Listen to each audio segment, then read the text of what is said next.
நாம இன்னைக்கு பார்க்க போறது தென் மாவட்டத்திலே மிகப்பெரிய காவல் தெய்வமா நம்ம சொடலை மாடனை தான் நம்ம சொல்லுவோம். சொடலை மாடனுக்கு அடுத்தால தான் நம்ம கருப்பசாமியை காவல் தெய்வமா சொல்லுவோம்.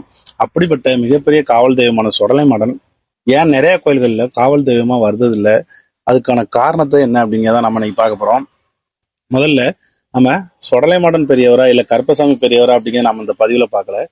அநேகமான கோயில்கள்ல கருப்பசாமி தான் முதன்மை காவல் தெய்வமா வருவாரு. ஆனா சொடலை மாடன் முதன்மை காவல் தெய்வமா வரமாட்டாரு.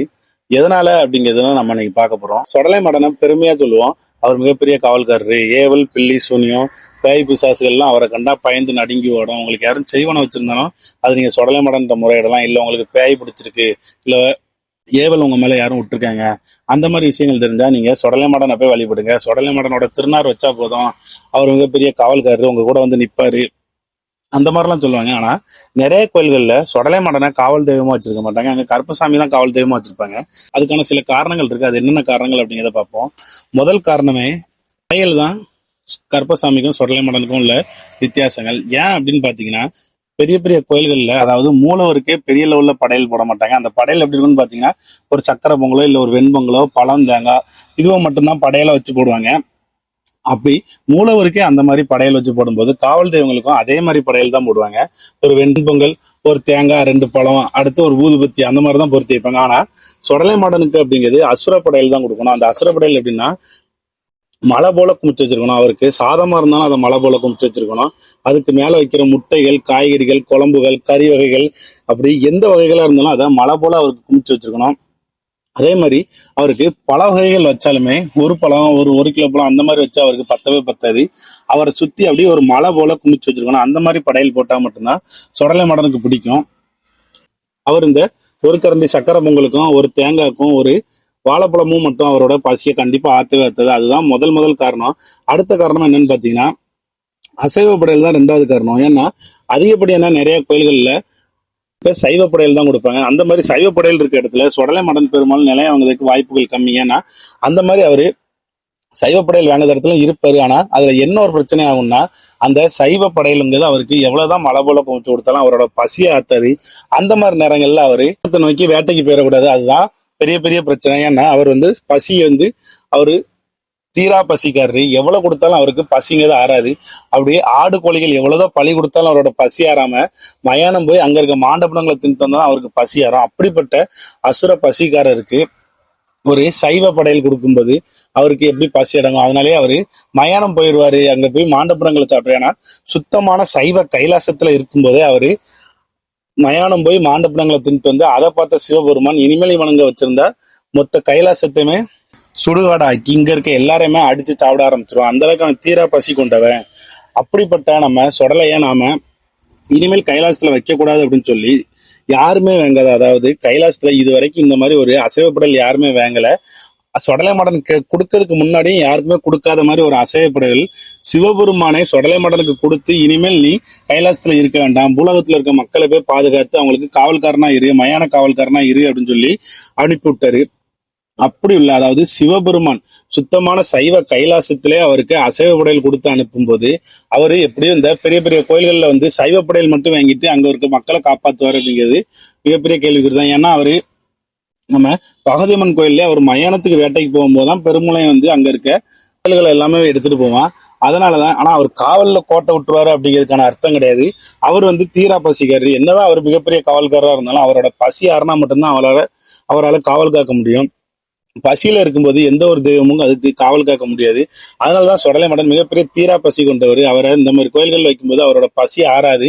அப்படிங்கும்போது அவரோட வேகமும் அவரோட துடியான நிலைப்பாடும் அந்த கோயில்ல இருக்காதுங்க ஒரு காரணத்துக்காண்டி மட்டும்தான் சொடலை மாடனை எல்லா கோயில்கள்லயும் காவல்காரராக வைக்கவே கிடையாது.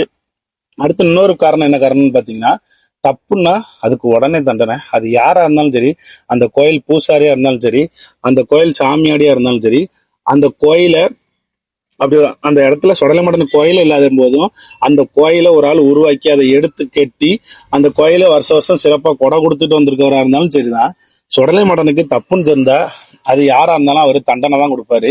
அதனாலதான் எல்லாருமே அவரை எல்லா கோயில்களையும் வச்சு வழிபடுறதுக்கு கொஞ்சம் யோசிப்பாங்க. ஏன்னா சின்னத்தனமா கருப்புசாமி இல்ல மற்ற காவல் தெய்வங்கள் இருந்தாலும் அந்த தெய்வங்கள் அப்படிங்கிறது தன்னோட பக்தனை, அதாவது தன்னை நாடி வந்த மக்கள் யாரா இருந்தாலும் அவங்க தப்புன்னு ஒண்ணு பண்ணா அதுக்கு தண்டனை கொடுக்கும். ஆனா அந்த தண்டனை வந்து ஓரளவுக்கு குறைஞ்ச அளவு தண்டனையா தான் இருக்கும். அடுத்து அந்த தெய்வம் வந்து சரி தெரியாம பண்ணிட்டேன் அப்படிங்கிற மாதிரி அந்த பக்தர்களை மன்னிச்சு விட்டோம். ஆனா சொடலை மடம் தெய்வம் அந்த மாதிரி ஒரு நாளும் மன்னிச்சு விடாது. தப்புன்னா அது எவ்வளவு பெரிய ஆளா இருந்தாலும் அந்த தப்புக்கு அவர் தண்டனை கொடுப்பாரு.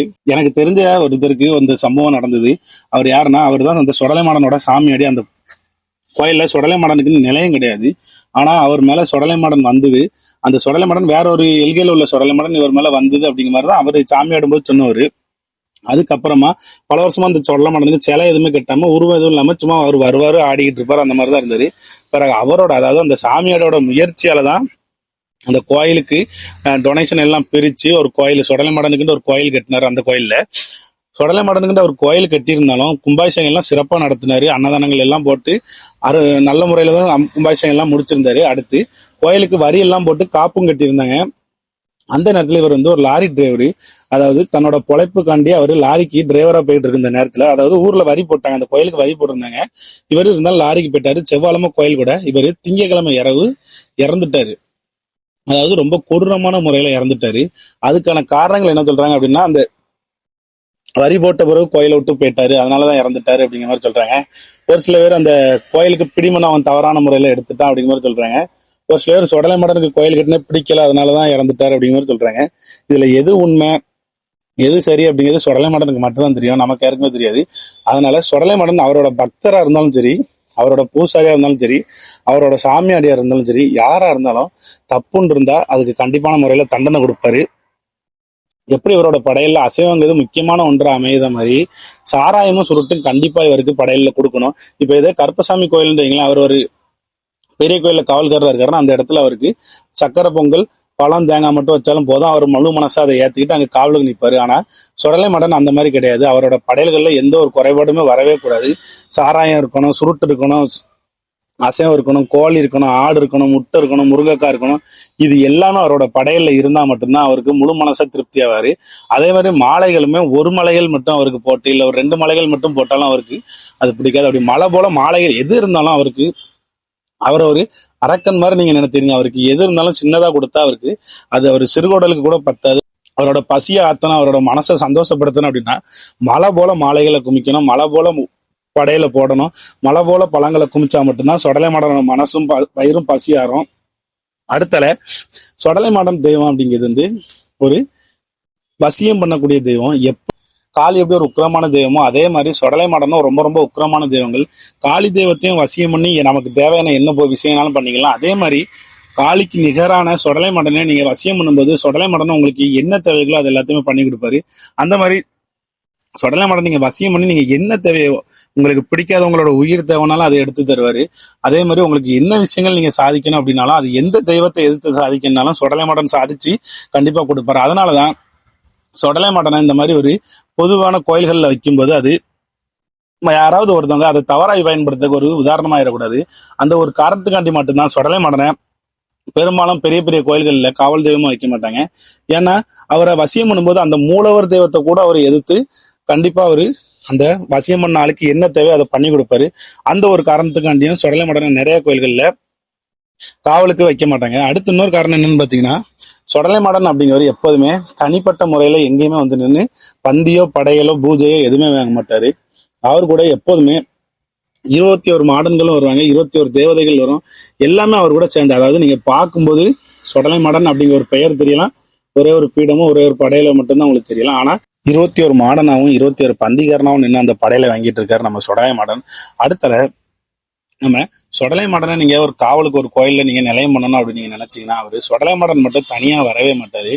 ஒண்ணு அவரோட தாயான பேச்சியம்மன் அங்க நிலையம் இருக்கணும், அப்படி இல்லைன்னா அவரோட தம்பியான முண்டனுக்கு அங்க நிலையம் இருக்கணும். இந்த 2 பேர்ல யாராட்டும் ஒருத்தவங்க அங்க இருந்தா மட்டும்தான் நம்ம சொடலை மாடன் அங்க காவலுக்கு வருவாரு.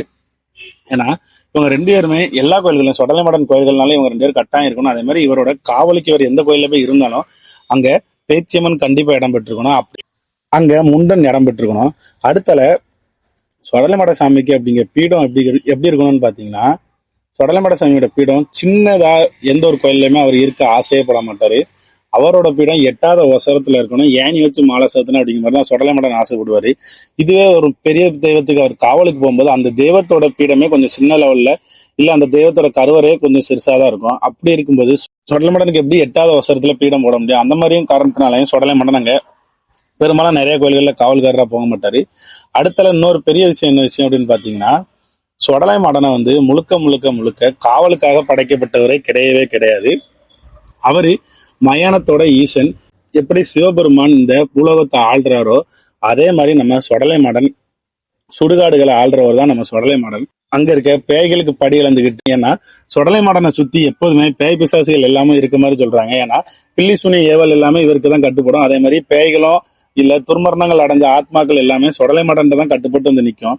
இந்த மாதிரி ஒரு அவரை சுத்தி எப்போதுமே இந்த மாதிரி நெகட்டிவ் வைப்ரேஷன் இருக்க மாதிரி உள்ள தெய்வம் தான் நம்ம சுடலை மடன். இந்த மாதிரி தெய்வத்தை ஒரு பெரிய கோயில்களில் கொண்டாந்து காவலுக்கு வைக்கும்போது அந்த நெகட்டிவ் வைப்ரேஷன், அதாவது அவரை சுத்தி உள்ள பேய் பிசாசுகள் பில்லி சுனி ஏவல்கள் எல்லாமே அவரை சுத்தி இருக்கும்போது அது அங்க வருத மக்கள். ஏன்னா அந்த மாதிரி கோயில்களுக்கு எல்லா தரப்பட்ட மக்களும் வராங்க. சிறியவங்கள்ல இருந்து பெரியவங்க வரைக்கும், மாசமா இருக்க பெண்கள்ல இருந்து பச்சிலம் குழந்தை வச்சிருக்க பெண்கள்ல இருந்து எல்லாருமே வருவாங்க. அந்த மாதிரி இடத்துக்கு இந்த மாதிரி நெகட்டிவ் வைப்ரேஷன் வந்து அந்த மாதிரி உள்ளவங்களை, அதாவது கொஞ்சம் பலகீனமானவங்களை உடனே அந்த நெகட்டிவ் வைப்ரேஷன் அப்சார்வ் பண்ணிக்கிறோம். அந்த ஒரு காரணத்துக்காண்டி தான் சுடலை மடனை பெரும்பாலும் நிறைய கோயில்களில் காவல் தெய்வமா வைக்க மாட்டாங்க. ஆனா சுடலை மடனை நம்ம உருவமா தான் பெரிய பெரிய கோயில்களில் காவலுக்கு வைக்க மாட்டாங்களே தவிர்த்து, ஆனா சுடலை மடனை காவலுக்கு இல்லாம எந்த ஒரு கோயில்களுமே கிடையவே கிடையாது. எப்படி அப்படின்னு நீங்க பாத்தீங்கன்னா, அதாவது எந்த கோயில்கள்ல இருந்தாலும் சரி, நம்மளோட இந்து கோயில்களா இருந்தாலும் சரி, அதாவது முஸ்லீம் கோயில்களா இருந்தாலும் சரி, இல்ல வேத கோயில்களா இருந்தாலும் சரி, எங்கெல்லாம் கொடிமரங்கள் இருக்கோ அங்கெல்லாம் நம்ம சுடலை மடம் தான் அந்த கொடிமரத்துல தெய்வமா இருப்பாரு. அது மூலமா, அதாவது எல்லா கோயில்கள்லயுமே அந்த கொடிமரம்னு ஒண்ணு வச்சிருந்தா அதுக்கு பூஜைகள் ஒண்ணு பண்ணுவாங்க. அது மூலமா சுடலை மடன் அந்த பூஜைகள் வாங்கிட்டு இருக்காரு. இப்போ அடுத்த இன்னொரு இடத்துல அவர் எங்க காவல்காரரா இருப்பாரு அப்படின்னு பாத்தீங்கன்னா, கோயில்ல உள்ள தேர், எவ்வளவு பெரிய கோயிலா இருந்தாலும் சரி, அந்த தேர் இழுக்கைக்கு முன்னா அதுல ஒரு பூஜையை ஒரு படையில கொடுப்பாங்க. அந்த படையலும் பூஜையும் யாருக்கு அப்படின்னு பாத்தீங்கன்னா நம்ம தேரடி மாடனுக்கு தான் கொடுப்பாங்க. அது மூலமா இந்த தேரடி மாடன், இந்த கொடிமரத்து மாடன், அடுத்தால அக்னி மாடன் வரும். இவங்க எல்லாரும் யாருன்னு பாத்தீங்கன்னா நம்ம சுடலை மாடனோட 21 மாடன்கள் 61 மாடன்கள் உள்ளவங்க தான் அந்த மாடன்கள் எல்லாம். அதாவது பொதுவா இந்த 21 மாடன்களும் 61 மாடன்களுமே முழுக்க முழுக்க அதோட தலைவர் சுடலை மாடன் தான். அவர் தான் ஒவ்வொரு இடத்துக்கும் ஒவ்வொரு நிலையத்துக்கு ஏத்தாப்புல பெயர்களை மாற்றி மாற்றி நிலையம் வாங்கியிருப்பாரு தவிர்த்து மற்றபடி எல்லாமே சுடலை மாடன் தான். அந்த மாதிரி அவர் தேர்ல இருந்து தேரடி மாடனா உட்காந்து அந்த தேரையும் கோயிலையும் பாதுகாத்துட்டு வருவாரு. ஒரு சில கோயில்கள்ல கொடிமரமும் இருக்காது, தேரும் இழுக்க மாட்டாங்க. அந்த மாதிரி கோயில்கள்ல, அதாவது இந்த மாரியம்மன் அந்த மாதிரி கோயில்கள்ல பாத்தீங்கன்னா அக்னி சம்பந்தமா நிறைய வழிபாடு நடத்துவாங்க. அது எப்படின்னு பாத்தீங்கன்னா, அந்த பூக்குழி, அக்னி சட்டி, ஆயிரங்கன் பானை, அந்த மாதிரி நிறைய விஷயங்கள் அந்த கோயிலுக்கு நேர்த்திக்கடனா நிறைய பேர் செலுத்துவாங்க. அந்த மாதிரி பூக்குழி, அக்னி சட்டி இதெல்லாம் எடுக்கிறதுக்கு முன்னால ஒரு சின்னதா ஒரு பூஜையும், அந்த பூக்குழி இறங்க இடத்துல ஒரு படையில அந்த மாதிரி ஏதாட்டும் ஒரு பூஜைகள் நடத்துவாங்க. அந்த பூஜைகள் யாருன்னு பாத்தீங்கன்னா நம்ம அக்னி மாடனுக்கு தான். அந்த மாதிரி சுடலை மாடனுக்கு எந்த ஒரு கோயில்கள்லையும் பூஜைகள் கொடுக்காம இல்ல. சுடலை மாடன் உருவமா தான் எல்லா கோயில்கள்லையும் காவல்காரரா வரவில்லை தவிர்த்து எல்லா கோயில்கள்லையும் சுடலை மாடனுக்கு நைய வரைக்கும் தினமும் பூஜைகள் நடக்கு, தினமும் படையல்கள் நடந்துகிட்டு தான் இருக்கு. ஆனா நம்மளோட கண்களுக்கு, நம்மளோட பார்வைக்கு, நம்மளோட புரிதலுக்கு சுடலை மாடன் கோயில்கள் அங்க இல்லாத மாதிரி நமக்கு தெரியும்.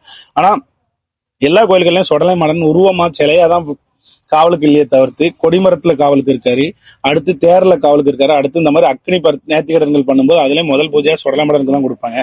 இப்பவுமே உங்களுக்கு ஓரளவு புரிஞ்சிருக்கும் ஏன் நிறைய கோயில்கள் சுடலை மாடன் காவல் தெய்வமா வரலன்ட்டு.